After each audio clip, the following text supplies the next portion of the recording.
Elphaba wanting to be seen and validated by the wizard in order to justify what she has suffered through, in order to justify and validate her existence, period. Everything she has been through, she has hoped and prayed for it to be for a reason.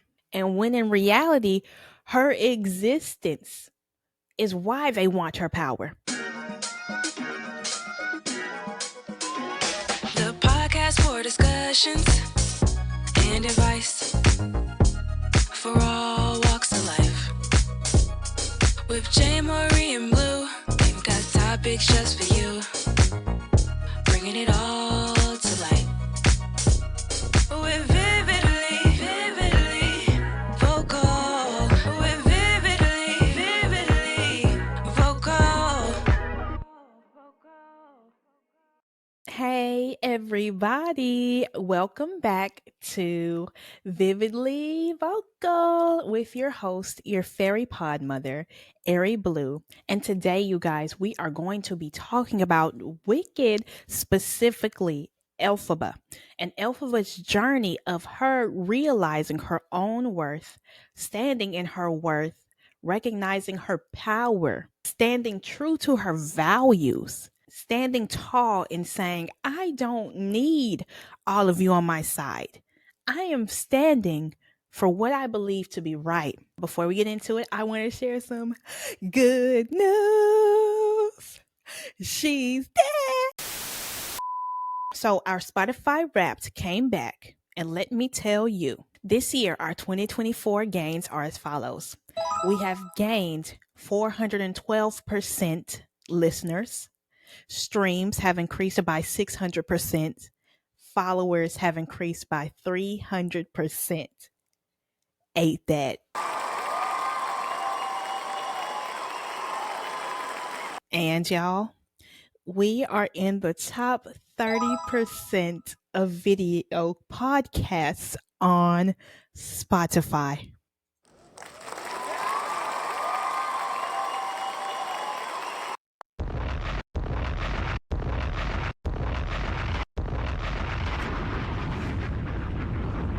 Y'all ate that up. Y'all ate that up so bad. I'm so grateful. I'm so happy to be doing what I love and having people resonate and be passionate about it as well. And I'm so grateful to all of you who began the journey with us and may have just hopped on the train from this video. I appreciate every single one of you for giving us your time, giving me and Aery your time, and really believing in what we do, whether that being viewing, listening on YouTube or the audio platforms, or leaving comments, likes, 5-star ratings. I'm so touched. I'm so grateful for it all. And yeah, let's see if we can eat 2025 up real quick.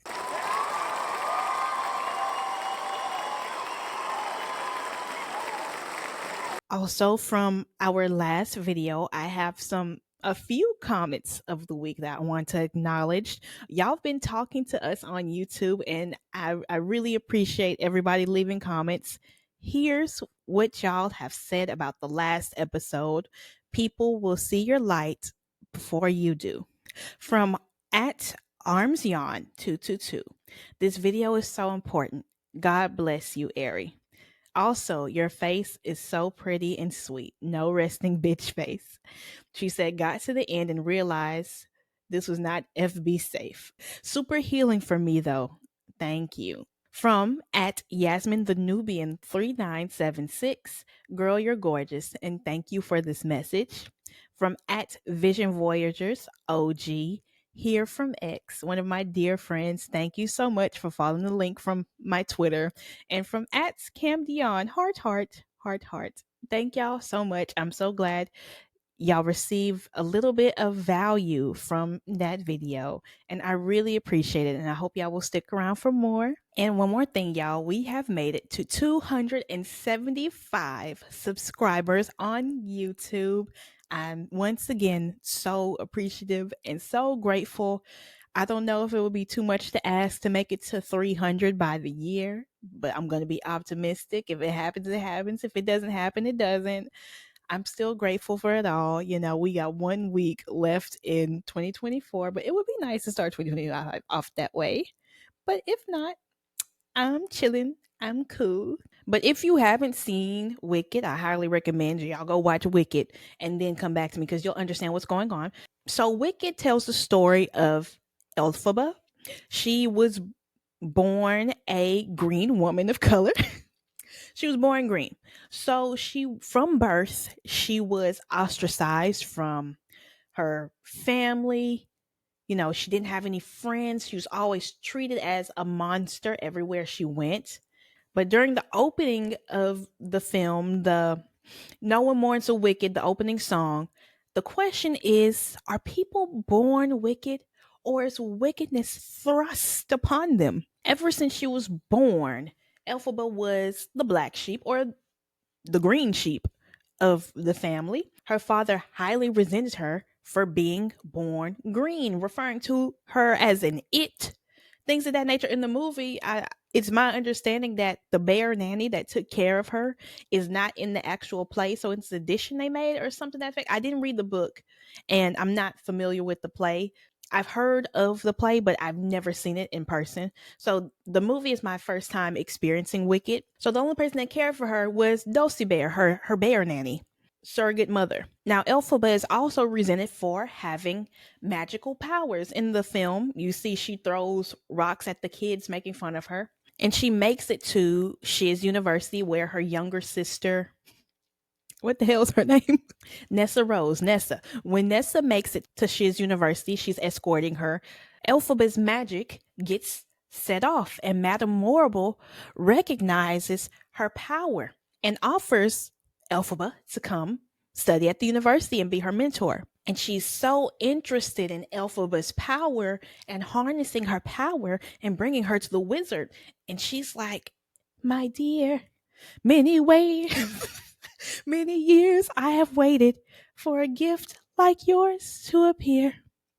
Why, I predict the wizard might make you his magic grand vizier. I'll write at once to the wizard. She's telling her the wizard is going to know about you immediately. And which leads into the song, The Wizard and I. I love this song. I loved Cynthia Erivo's performance of it. Now, at this point in the story, Elphaba is singing about proving her worth to the wizard, to make good to the wizard. And essentially, this song is about Elphaba wanting to be seen and validated by the wizard in order to justify what she has suffered through, in order to justify and validate her existence, period. Everything she has been through, she has hoped and prayed for it to be for a reason. And when in reality, her existence is why they want her power. And she's fantasizing about being accepted by the wizard. He won't be blinded by my looks. He'll say to me, I see who you truly are. A girl on whom I can rely. She's imagining herself being useful to the wizard when in reality he doesn't have power. Now she's like, if the wizard accepts me, all of you, the Munchkins, my father, all of Oz, you will have to accept me. Because if I have his cosign, you will all have to appreciate me and recognize me for me now. She grew up her whole life being ostracized by her father, her sister halfway like her and tolerate her. Everywhere you go, you're green. You're green. You're green. Y'all got talking animals walking around this motherfucker. And I'm green, but yeah, that's the point of the play. But yeah. And she's imagining the wizard degreenifying her so she can finally be normal, and a celebration throughout Oz, uplifting her. Elphaba, Elphaba, we all love you now, Elphaba, even though you've gone your entire life being hated, being called disgustingified, and to be held in high esteem as long as you're by the wizard's side. This song just about Elphaba proving her worth, proving she deserves to exist and live a halfway decent life, fighting to be recognized for things, her talent, besides the color of her exterior. She wants to be renowned by all of Oz as the great Elphaba. I once watched a really interesting video called, I believe it was, Wanting to be famous is a trauma response. Because if you've gone your whole life being disrespected, disregarded, discarded, ignored, you're gonna be like, one day y'all will regret it because you will have to recognize me. You will have to look at me and uplift me and say nice things about me. Once I become famous for acting, singing, whatever your talent is, I'm guilty of it. We've all been there. The video is actually called Want to Be Famous? You Are Probably Traumatized. And what this video takes an example of is the movie Pearl. Pearl is a young woman who's stuck on a farm. I think this was during World War I, maybe. Her husband has gone off to war. Her mother's abusing her, and she has to take care of this farm day in and day out, take care of her father, who is paralyzed as well. And she has these fantasies, these dreams of becoming this big, beautiful dancer for, they called it the pictures back then, for movies and whatnot. And she was horribly, horribly traumatized. I'm going to be a star one day. The whole world's going to know my name. And that's basically what Elphaba was giving. Now, Elphaba stood true to herself by the end of this film, or the end of part one. Now, during this film, there was an animal professor. We come to find out that the animals throughout Oz are being oppressed and subjugated. They're being reduced to, I guess you could say, not even second class citizens, but they're able to speak. And there are people who believe animals should not speak, animals should not teach, animals need to stay in an animal's place. So they take the animal professor away. He was a goat. They take him away, and Elphaba goes to Oz. Elphaba finds out that the reason they want her to be there is because they want to use her power to further oppress and subjugate the animals. And in that moment, Elphaba says, "This is wrong." She casts away the need for validation that she so desperately thought she wanted in the first half of part one. And she tells the wizard and Madame Morrible straight to their face that she is not going to comply with this because it goes against her values. It is wrong, her humanity, her morals. Instead of allowing herself to be used by this person she idolized since birth, she realized he is a fraud. And therefore, she sees her own worth and sticks to her values. And there, she gets rid of what she wanted for so long. She makes herself the public enemy number one of the entire, I guess, nation of Oz. And when Galinda, her best friend, she's like, "I hope you're happy. I hope you're happy now. I hope you're happy how you hurt your cause forever. I hope you think you're clever." Galinda is willing to go along with the status quo. As Elphaba tells her, she grovels in submission to feed her own ambition. And Galinda's like, "Elfie, come on, just say you're sorry. Come on, you can still be with the wizard." And she's like, "I don't want it. I can't want it anymore." And she's like, "I'm done playing by the rules of their game. I think I'll try defying gravity." And you can't pull her down. And at one point in the song, Elphaba says to Glinda, "Come with me. Think about what we could do together." Galinda stays behind.